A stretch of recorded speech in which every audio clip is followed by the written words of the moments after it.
Hello students, welcome you all in the Department of Chemistry, Fulsing Naik Mahavidyalaya Pusat. My name is Gajanan Borgade, working as an assistant professor in the Department of Chemistry, Fulsing Naik Mahavidyalaya Pusat. We are starting the chapter Volumetric Analysis. Volumetric Analysis, which is your chapter of the BSc second year, semester 3rd, unit number 2. ये unit number 2 है, दूसरा unit है आपके semester 3rd का. Okay, as per दी संत Gadge Baba Amravati university Amravati. Okay, अब इसमें volumetric analysis और ग्राविमेट्रिक analysis ये दो पार्ट हमें पढ़ने हैं. तो सबसे पहले हम स्टार्ट करते हैं वॉल्यूमेट्रिक एनालिसिस. ओके, तो देखो वॉल्यूमेट्रिक एनालिसिस जो है ये एनालिटिकल केमिस्ट्री का पार्ट है, एनालिटिकल केमिस्ट्री से बिलोंग्स करता है. तो देखो जिस तरह से inorganic chemistry, organic chemistry, physical chemistry होती है, उसी तरह से एक ब्रांच है जिसे एनालिटिकल केमिस्ट्री कहते हैं. तो एनालिटिकल केमिस्ट्री जो है उसमें ये पार्ट आता है. तो एनालिटिकल केमिस्ट्री क्या होती है? Analytical chemistry.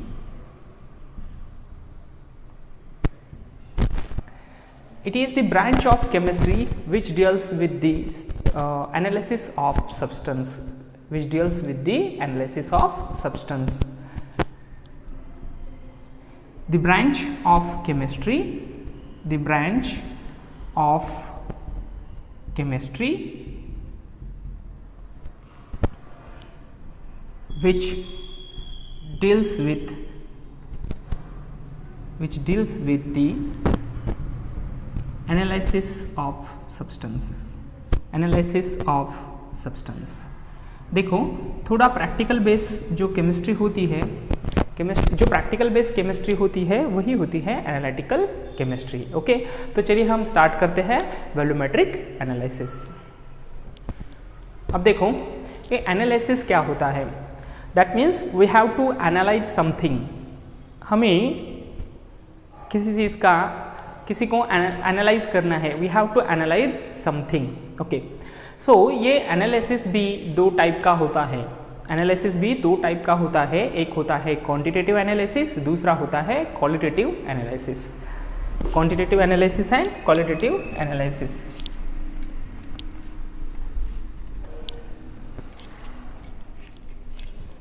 देखो यहाँ पर मेट्रिक का मीनिंग होता है मेजरमेंट.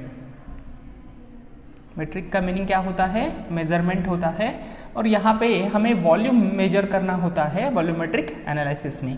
तो ये जो एनालिसिस है ये दो टाइप का होता है. एक है, देखो एक है क्वांटिटेटिव एनालिसिस. क्वांटिटेटिव एनालिसिस और दूसरा होता है क्वालिटेटिव एनालिसिस. दूसरा होता है क्वालिटेटिव एनालिसिस. Qualitative analysis. अब देखो क्वांटिटेटिव एनालिसिस और क्वालिटेटिव एनालिसिस में क्या डिफरेंस होता है, क्या होते हैं ये क्वांटिटेटिव एनालिसिस और क्वालिटेटिव एनालिसिस. देखो जो क्वांटिटेटिव एनालिसिस है इसमें हमें amount of chemical substance determine करना होता है. जैसे कि नाम से ही आप समझ रहे होंगे कि क्वांटिटेटिव यहाँ पर क्वांटिटी से रिलेटेड है. ये quantitative analysis is determination of amount of chemical substance. Determination of amount of chemical substance. Determination of amount of chemical substance. ठीक है, कितना अमाउंट है, how much is there. How much is there, quantity कितना है, how much. Okay, और ये जो qualitative analysis होता है, ये क्वालिटेटिव एनालिसिस में हमें कुछ डिटेक्ट करना होता है. डिटेक्शन कहिए, आइडेंटिफिकेशन कहिए. इसमें व्हाट इज इन, उसमें क्या है ये हमें पता लगाना होता है. तो कुछ हम आइडेंटिफाई करने वाले हैं, कुछ डिटेक्शन करने वाले हैं, तो उसे कहते हैं qualitative analysis. Here it is a detection of something, detection और आइडेंटिफिकेशन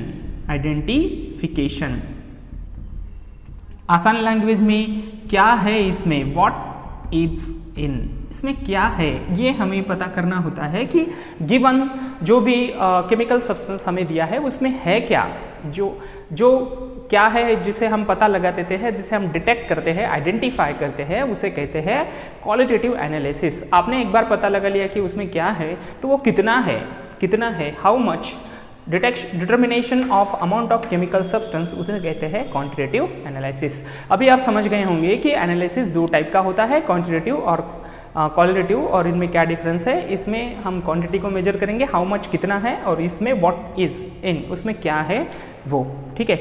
अब ये जो चैप्टर है हमारा वॉल्यूमेट्रिक एनालिसिस, ये क्वांटिटेटिव एनालिसिस का ही पार्ट है, इसी का पार्ट है क्वांटिटेटिव एनालिसिस का। अब देखो ये जो क्वांटिटेटिव एनालिसिस है ये भी दो टाइप का होता है, instrumental and non instrumental. Quantitative analysis भी दो टाइप का होता है, इंस्ट्रूमेंटल एंड नॉन इंस्ट्रूमेंटल। एक होता है इंस्ट्रूमेंटल, दूसरा होता है नॉन इंस्ट्रूमेंटल। तो इंस्ट्रूमेंटल का मीनिंग है कि इसमें हम इंस्ट्रूमेंट यूज करेंगे, जैसे कि कैलोरीमेट्री है, स्पेक्ट्रोस्कोपी है, ऐसे जो पार्ट्स है, रिफ्रैक्टोमेट्री है, पोलैरोमेट्री है, क्रोमेटोग्राफिक मेथड्स है, वो सब इसके अंडर आएंगे इंस्ट्रूमेंटल एनालिसिस में, इंस्ट्रूमेंटल क्वांटिटेटिव एनालिसिस में। अभी ये जो इस चैप्टर में आपके सिलेबस में ये इंक्लूड नहीं है, फिलहाल तो नहीं है। अभी हमें कौन सा पढ़ना है, हमें पढ़ना है नॉन इंस्ट्रूमेंटल। अब ये जो नॉन इंस्ट्रूमेंटल है इसमें बहुत सिंपल एपरेटस हमें लगेंगे, ब्यूरेट, पिपेट, कोनिकल फ्लास्क, इसके जैसे सिंपल एपरेटस लगेंगे। मतलब इसमें नॉन इंस्ट्रूमेंटल, इसमें इंस्ट्रूमेंट्स इन्वॉल्व नहीं है, जो सिंपल लैबवेयर है वही हमें यूज करने हैं। ओके, सो इसमें अभी हमें volumetric analysis and gravimetric analysis, ये दोनों ही पढ़ने हैं, ग्रेविमेट्रिक एनालिसिस। तो देखो ये वॉल्यूमेट्रिक एनालिसिस और gravimetric analysis is a non instrumental quantitative analysis. ये किस टाइप के एनालिसिस है, नॉन इंस्ट्रूमेंटल क्वांटिटेटिव एनालिसिस है। ओके, तो जो इंस्ट्रूमेंटेशन जिसमें इन्वॉल्व है, जैसे कि कैलोरीमेट्री है, रिफ्रैक्टोमेट्री है, पोलैरोमेट्री है, क्रोमेटोग्राफिक मेथड्स है, स्पेक्ट्रोस्कोपी है, वो भी एनालिसिस के ही टाइप्स है, लेकिन फिलहाल हमें वो नहीं पढ़ने हैं। ओके, तो चलिए स्टार्ट करते हैं वॉल्यूमेट्रिक एनालिसिस।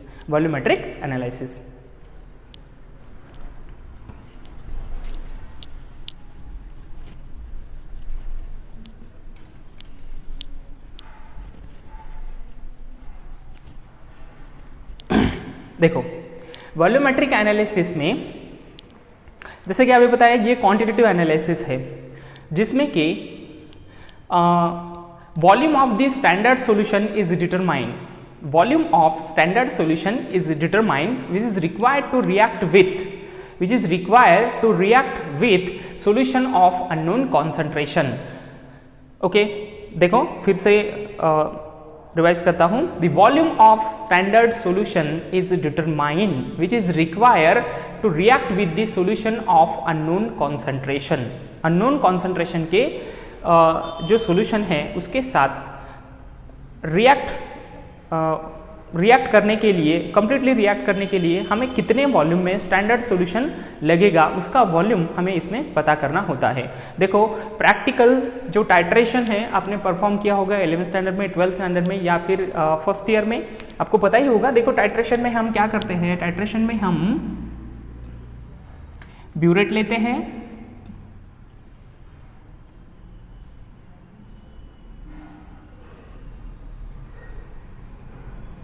हम ब्यूरेट लेते हैं और इसमें सॉल्यूशन को फिल कर देते हैं, और कोनिकल फ्लास्क लेते हैं, दूसरा इसमें कोई दूसरा रिएजेंट लेते हैं। अब देखो हमें क्या करना है, हमें इसमें स्टैंडर्ड सॉल्यूशन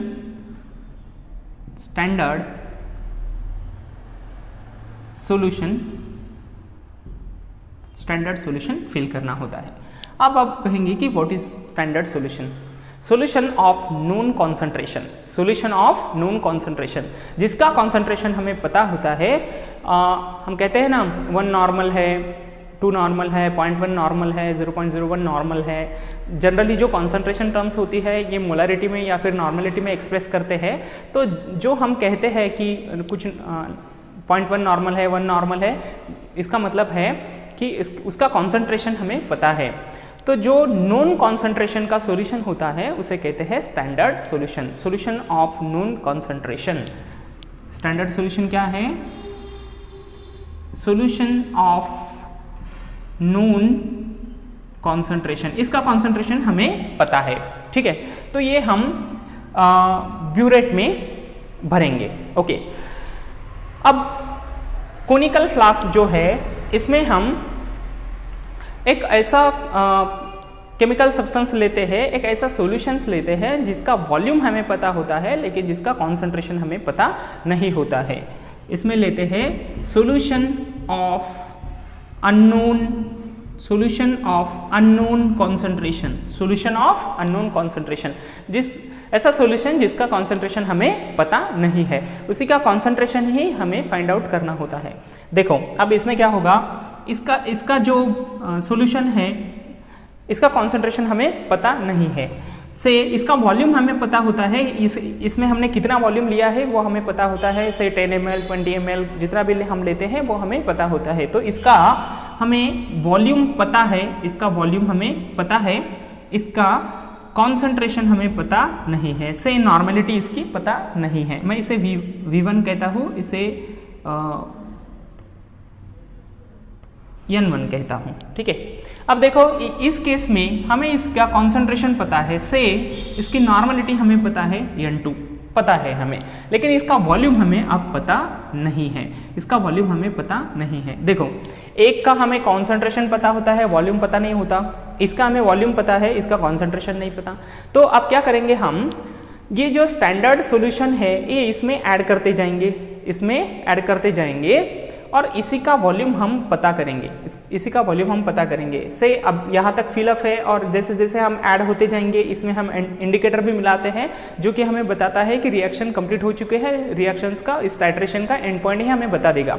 कलर चेंज होता है उसमें, तो जब कलर चेंज होगा तो हम मान लो कि ये यहाँ से यहाँ तक आ गया है, यहाँ तक आ गया, तो यहाँ का जो वॉल्यूम होगा, यहाँ का जो वॉल्यूम होगा वही होगा हमारा V2, वही होगा हमारा V2। तो इसमें हम क्या करते हैं कि स्टैंडर्ड सॉल्यूशंस कितना वॉल्यूम में हमने इसमें ऐड किया है वो हम पता करते हैं। So what is volumetric analysis? It is a quantitative analysis in which the volume of solution, the volume of solution is determined which is required to react with the solution of unknown concentration, unknown concentration. तो देखो इसका concentration हमें पता नहीं था, इसके साथ इसका कितना वॉल्यूम लगता है कंप्लीट रिएक्शन होने के लिए वो हमें पता करना होता है, इसे कहते हैं वॉल्यूमेट्रिक एनालिसिस। वॉल्यूमेट्रिक एनालिसिस, देखो हम वॉल्यूम ही मेजर कर रहे हैं, यहाँ पर वॉल्यूमेट्रिक एनालिसिस है, ठीक है। ये कोनिकल फ्लास्क है, इसमें हमने अननोन कॉन्सेंट्रेशन का सॉल्यूशन लिया है जिसका हमें V1 पता नहीं है, सॉरी V1 पता है, इसका N1 यानी कि इसकी कॉन्सेंट्रेशन, इसकी नॉर्मेलिटी हमें पता नहीं है। अब देखो इसमें क्या हो जाएगा, बाद में हमने ये मेजर कर लिया तो ये हमें पता चल गया, V2 भी पता चल गया, पहले पता नहीं था, बाद में टाइट्रेशन कंप्लीट होने के बाद हमें इस वॉल्यूम पे मिला तो V2 भी कंप्लीट हो, मतलब मिल गया हमें कि कहाँ पर ये कितना वॉल्यूम इसका रिक्वायर्ड है, तो ये भी पता चल गया। तो आप देखो कैसे होगा, N1 V1 equal to N2 V2, इस तरह से होगा। देखो हमें क्या पता करना था, N1 ये हमें पता करना है, N1 हमें पता करना है, ये हमें पता नहीं है। V1 हमें पहले से ही पता था, V2 हमने पता लगा लिया और N2 भी हमें पता था। तो ये 3 टर्म्स अगर मालूम है तो फोर्थ को हम निकाल सकते हैं। तो कुछ इस तरह से जो एनालिसिस होता है उसे कहते हैं वॉल्यूमेट्रिक एनालिसिस। सो क्या है volumetric analysis? It is quantitative analysis, it is a quantitative analysis in which volume of standard solution, volume of standard solution is determined, which is required to react completely with the solution of unknown concentration. unknown concentration volume हमें पता है, known volume, ठीक है। तो ये होता है volumetric analysis in which the volume of the standard solution is determined which is required to react with the solution of unknown concentration. Okay, अब देखो वॉल्यूमेट्रिक एनालिसिस के कुछ एडवांटेजेस भी है, जैसा कि यहाँ पे लिखता हूं मैं डेफिनेशन को, फिर से एक बार देख लो। It is a quantitative analysis in which the volume of standard solution is determined. यहाँ से हमें पता चलेगा कि कितना वॉल्यूम हमें लगता है। मान लो यहाँ पर, तो यहाँ पर हमें वॉल्यूम मिलेगा which is required to react completely with the solution of unknown concentration, known volume, unknown concentration. See some of the advantages of the quantitative analysis.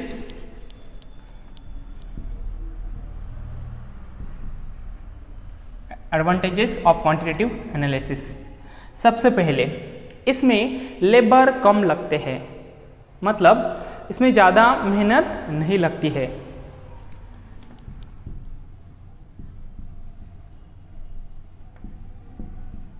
ठीक है, तो सबसे पहला एडवांटेजेस इसका यही है। दूसरा है ये फास्ट हो जाता है, फास्टली हो जाता है।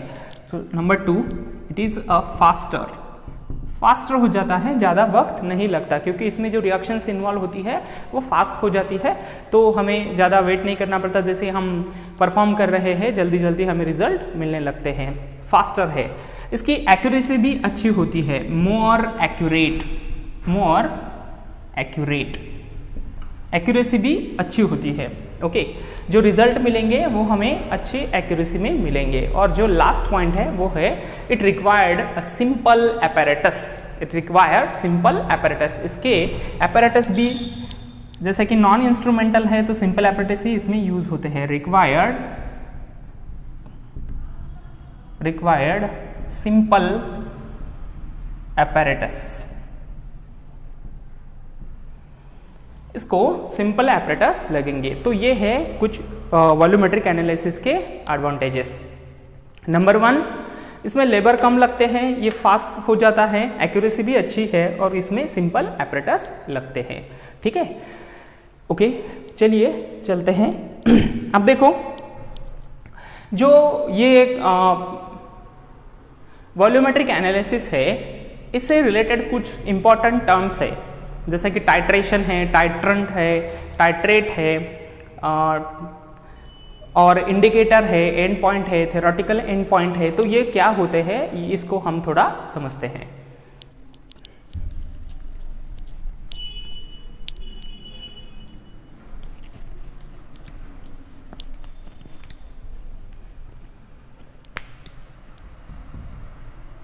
important terms related to the volumetric analysis. Important terms related to the volumetric analysis. देखो, सबसे पहले टर्म्स है टाइट्रेशन। क्या होता है titration?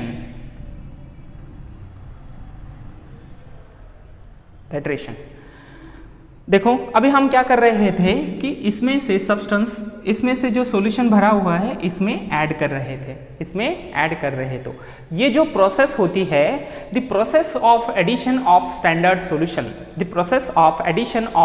Solution from the burette into the solution of unknown concentration taken in a conical flask. The process of addition of standard solution, ये जो addition की प्रोसेस है जिसमें हम स्टैंडर्ड सॉल्यूशन को इस अननोन कॉन्सेंट्रेशन के सॉल्यूशन में ऐड कर रहे हैं, इसी प्रोसेस को कहते हैं titration. The process of addition of standard solution, the process of addition of standard solution, standard solution में solution of non concentration from the burette to the solution of unknown concentration, जिसका concentration हमें determine करना होता है, unknown concentration taken in conical flask। तो इस addition की ये जो प्रोसेस है इसे कहते हैं टाइट्रेशन, इसे कहते हैं टाइट्रेशन। नेक्स्ट है titrant, titrant second, this is first term, second term is related to it is a टाइट्रंट।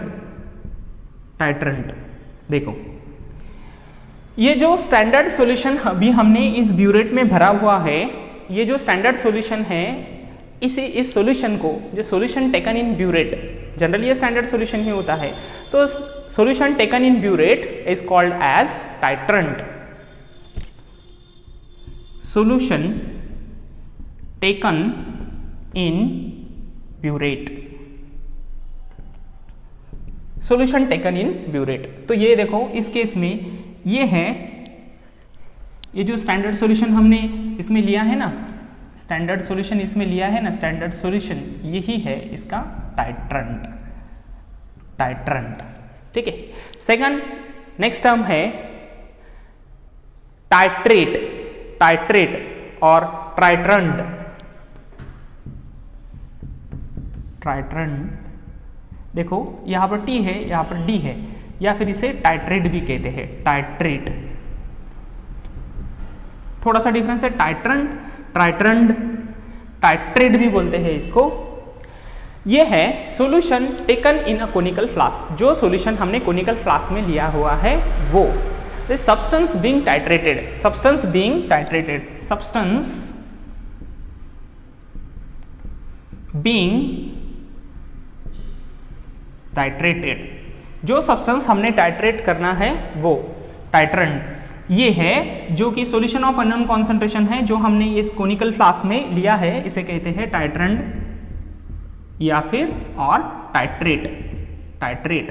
देखो कोई भी टर्म्स यूज हो सकती है, टाइट्रंट भी लिखा हुआ सकता है या फिर टाइट्रेट भी हो सकता है। ये कोनिकल फ्लास्क में जो हम लेते हैं ना अननोन कॉन्सेंट्रेशन का सॉल्यूशन, उसे कहते हैं। ये हो गया टाइट्रंट, ये हो गया टाइट्रंट या फिर टाइट्रेट। ओके, इसके बाद इंडिकेटर,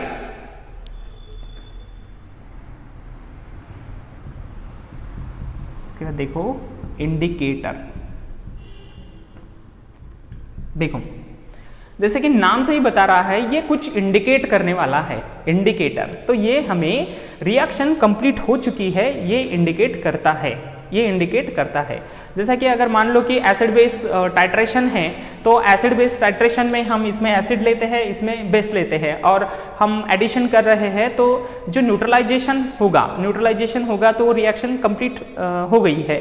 तो जो ये क्या करता है कि हमें कलर से बता देता है, इसमें विजुअल चेंज होता है, कलर चेंज होता है, तो ये कलर चेंज करके हमें बता देता है कि रिएक्शन कंप्लीट हो चुकी है, और उससे हम एंड पॉइंट जो होता है टाइट्रेशन का उसे नोट करते हैं। अब एंड पॉइंट क्या होता है, इक्विवेलेंस पॉइंट क्या होता है, वो भी देखेंगे। तो देखो, indicator is a substance use for visual detection, indicator is a substance use for the visual detection of the completion of reaction to determine the end point. तो ये विजुअल डिटेक्शन देने वाला एक केमिकल सब्सटेंस है। Substance use for visual detection, substance used for visual detection that indicates the completion of reaction to determine the end point. end point determination के लिए हमें ये कलर चेंज जब होगा तब हम उसको नोट करेंगे, वही एंड पॉइंट होगा। ओके, अब देखो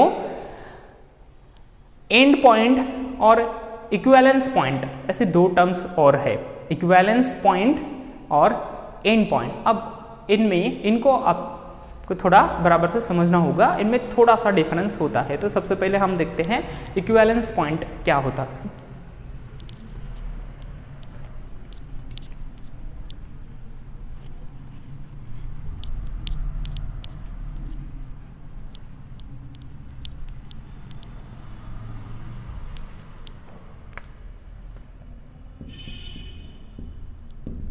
इक्विवेलेंस पॉइंट,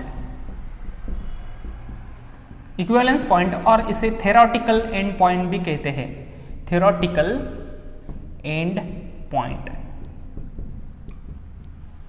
इक्विवेलेंस पॉइंट और theoretical end point, the volume at which reaction usually completed, the volume at which the reaction is actually completed, ये ऐसा वॉल्यूम होता है कि जहां पर रिएक्शन एक्चुअली कंप्लीट हो चुकी है, एक्चुअली कंप्लीट हो चुकी है। अब देखो इसमें यहां पर दिख रहा है आपको कि theoretical end point, theoretical end point. ये जो इक्विवेलेंस पॉइंट है इसमें ऐसा है कि chemically equivalence quantity of the reactant have been mix, equivalent chemically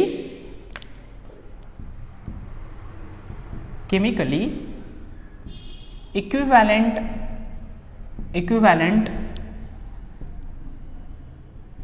quantities of reactants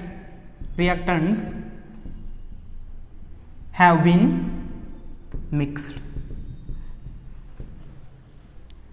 देखो chemically equivalent quantities of reactants, इसे स्टाइचोमेट्रिक पॉइंट्स भी कहते हैं, स्टाइचोमेट्रिक पॉइंट भी कहते हैं। देखो अभी क्या हो रहा है कि chemically equivalent quantity of reactants, जो रिएक्टेंट्स है केमिकली उनकी इक्विवेलेंट क्वांटिटीज मिक्स हो चुकी है, chemically equivalent quantities of reactants have been mix हो चुकी है। से moles of the acids react with the moles of bases, बराबर है, उनका रेशो 1:1 होगा, जरूरी नहीं हमेशा 1:1 ही होगा।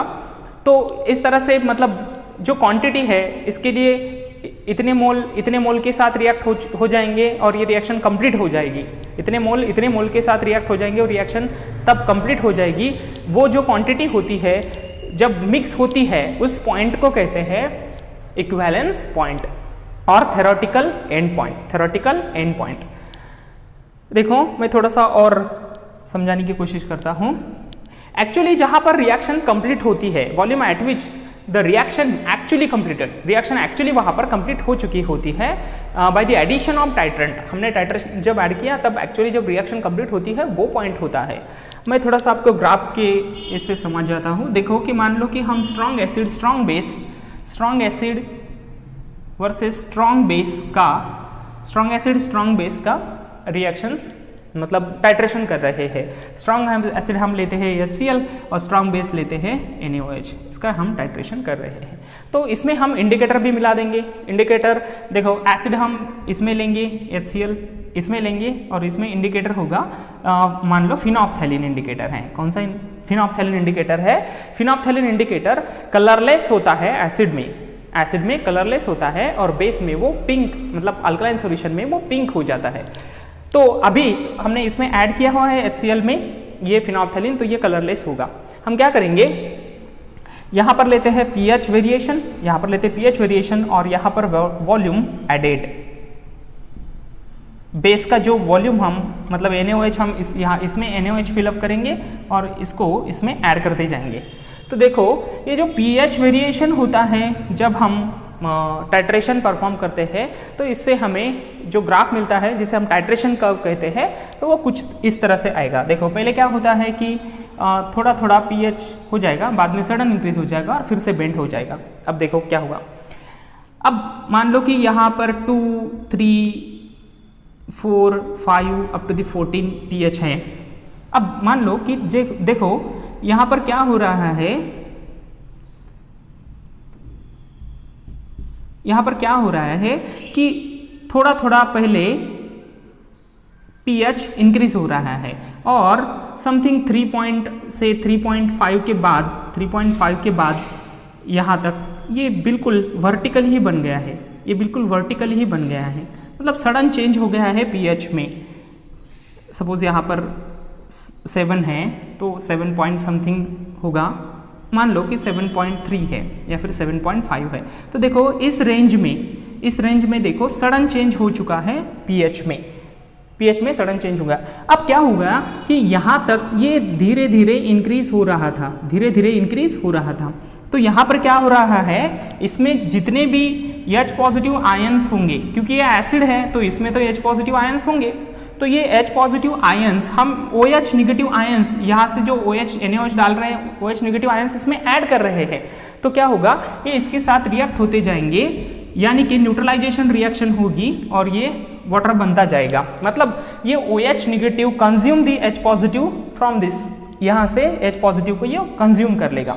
तो धीरे धीरे इसमें से H पॉजिटिव का आयन कॉन्सेंट्रेशन कम होता जाएगा, यानी कि H पॉजिटिव आयंस कम होते हैं, इसका मतलब है कि जो एसिडिक नेचर है वो कम हो रहा है, यानी कि pH इंक्रीज होगा। तो pH इंक्रीज हो रहा है, देखो यहाँ से pH यहाँ तक इंक्रीज हो गया और इसके बाद सडनली इंक्रीज हो गया।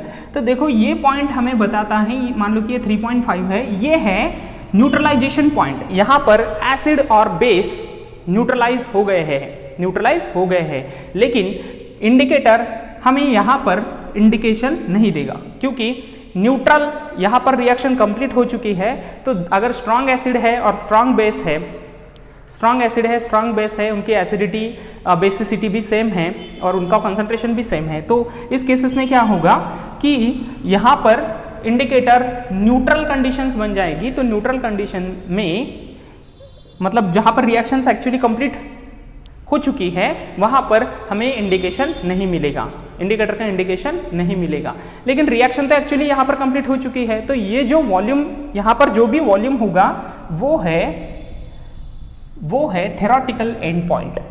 ये जो वॉल्यूम है जहां पर एक्चुअली रिएक्शन कंप्लीट हो चुकी है वो है थेरोटिकल एंड पॉइंट या फिर equivalence point.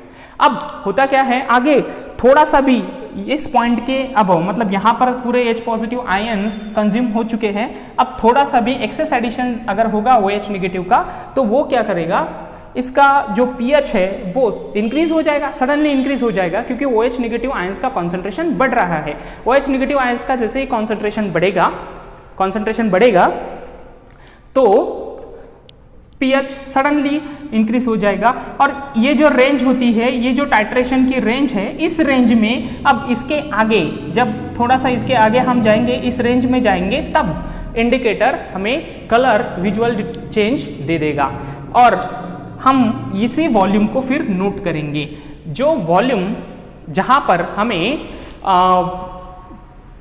Completion of reaction होती है, इसको हम ऑब्जर्व करते हैं बाय यूजिंग इंडिकेटर, वो होता है एंड पॉइंट। और एक्चुअल पॉइंट जो होता है जहां पर रिएक्शन कंप्लीट हो गई है, जहां पर कंप्लीट न्यूट्रलाइजेशन हो गया है, इस केसेस में जो हमने एग्जांपल लिया एसिड बेस का, तो वो होता है इक्विवेलेंस पॉइंट। एक्चुअली रिएक्शन जहां पर कंप्लीट होती है वो होता है इक्विवेलेंस पॉइंट, और जहां पर हमें इंडिकेटर कलर चेंज दिखाता है, जो कि हमें बताता है कि कंप्लीशन ऑफ रिएक्शन, अब रिएक्शन कंप्लीट हो गई है, इंडिकेट करता है, वो पॉइंट होता है एंड पॉइंट। तो and point, volume at which the completion of reaction is observe by using indicator. क्या है and point? The volume at which completion of reaction is observe by using indicator.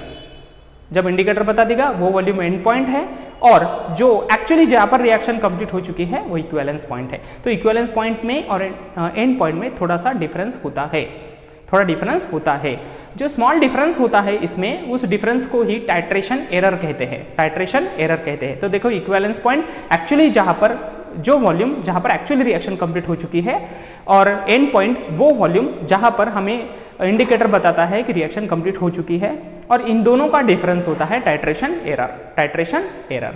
Okay, so these are the some terms related to the titration volumetric analysis. First was the titration, ये जो process होती है addition की उसे ही कहते हैं titrant. जो standard solution इसमें हमने फिलअप किया है वो टाइट्रेट, जो कोनिकल फ्लास्क में हमने लिया है वो इंडिकेटर, जो रिएक्शन कंप्लीट हो गई है इसका हमें इंडिकेशन देता है विजुअल चेन से, कलर चेन से, उसे इंडिकेटर कहते हैं। इक्विवेलेंस पॉइंट एक्चुअली जहाँ पर रिएक्शन कंप्लीट होती है, और एंड पॉइंट जहाँ पर इंडिकेटर बताता है कि रिएक्शन कंप्लीट हो चुकी है वो एंड पॉइंट होता है। और इक्विवेलेंस पॉइंट और एंड पॉइंट का जो डिफरेंस होता है उसे कहते हैं टाइट्रेशन एरर। टाइट्रेशन एरर, ठीक है। I think enough for today, बाकी का हम नेक्स्ट लेक्चर में देखेंगे। Thanks for joining, thank you.